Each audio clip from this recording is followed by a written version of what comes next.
You know, we got requels, sequels, and remakes, and this works as like a requel, if that makes sense.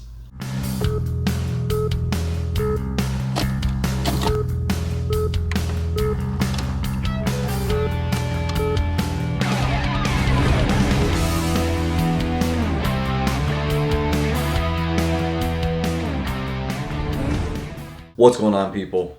I'm Alex Thorn, and I'm a rock and roller who in his downtime likes to watch movies while wearing a bandana. You know, I've watched almost every single Scream movie, and once it got to part four, I just couldn't make it through it. I couldn't stomach it about 2 years ago. So I never finished that movie. So when I heard this one was being made, I really didn't care. But my son is a huge fan of Scream, just based off of appearance only. He's never seen a movie until we watched this movie together. Scream 5, which is just simply called Scream. I Most of the time I have positives and negatives. And as I look back on this movie and I think about it, there's like nothing bad I can say about this movie. It uses legacy characters right. It has a plot twist the right way. It certainly does better than part three did, even though it was fun, and definitely miles better than part four. I think one of the things that I guess if I could just give it one thing is I just don't understand why a Scream movie always has to have Nev Campbell and other, Dewey and these recurring characters. And you get to the point where you reuse them so much that you get fans saying, you can't make one without her. Look, it's not true. A Nightmare on Elm Street can be made without Heather Langenkamp. And a Halloween movie, a good Halloween movie, can be made without Laurie Strode / Jamie Lee Curtis. When it comes to Scream, it's already world renowned. So, if you take the stab one and stab two and all that stuff that they try to do in this movie, they try to make the Scream movies seem like stab movies, which is kind of funny and interesting, a very Wes Craven thing to do. If you take that and you just transfer it, because the world has seen those movies, it can go after anybody for any motive whatsoever. And so, getting back to all the positives of this movie, it's just like the kills. The kills are the first thing that stood out to me. Like, whoa. They did great on CGI. The kills are gory as hell for a Scream movie. Like, in my mind, if I think about Scream, like, vividly, the only thing that stands out is the first one in 1996. So when I think of the killer killing, I think of those simple stab kills, and that's it. This goes beyond that. Because the horror genre has advanced and a simple stab from somebody in a mask isn't enough anymore, there's more creative ways to stab somebody and more gruesome ways. Therefore, this movie does it. So if you're a fan of gore and creative kills, I think this Scream 5, definitely gives it to you. One thing I can't talk about, because I don't want to ruin everything, is David Arquette.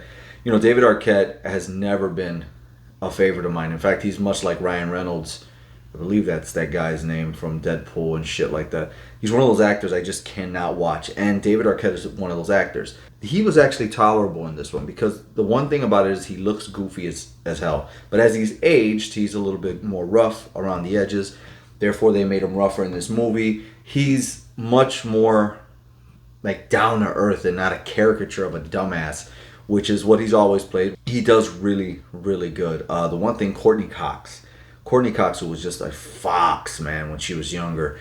She's definitely weathered in this movie. I noticed that really, really quickly. And I was really surprised at Nev Campbell, because she doesn't do much in terms of movies. I feel like, and I could be wrong, but I feel like after doing 1, 2, 3 Screams, she became the Scream girl. Like, the only time you see her is in Scream. If she's done anything else, I don't know since then, but she is the Scream girl. So, that's kind of all I remember her for. And after not seeing her for so long, she has aged really, really well and kept herself in shape, which is really important in Hollywood when you do these type of things. The killers.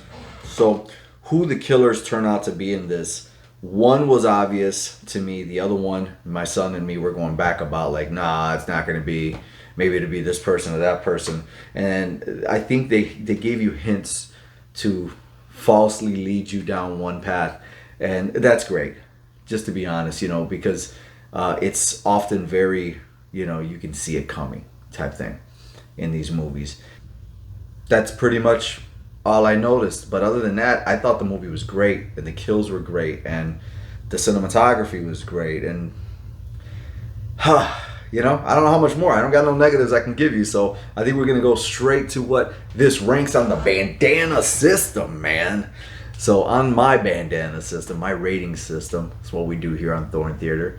I'm gonna give this movie 4 bandanas out of 5, because I can rewatch it and rewatch it just as much as I used to rewatch the original in 1996 when it came to VHS. How many of you were around for that? So let me know what you thought about Scream 5, titled Scream, in the comments. Like the video for me, subscribe to the channel. You guys keep me going. You guys keep me busy when I'm not making music, like I've got the screen on right now because I gotta go and edit a song that I'm doing. And remember, my EP is coming out in February of 2023. And if this is the only video you see before then, Merry Christmas and Happy New Year.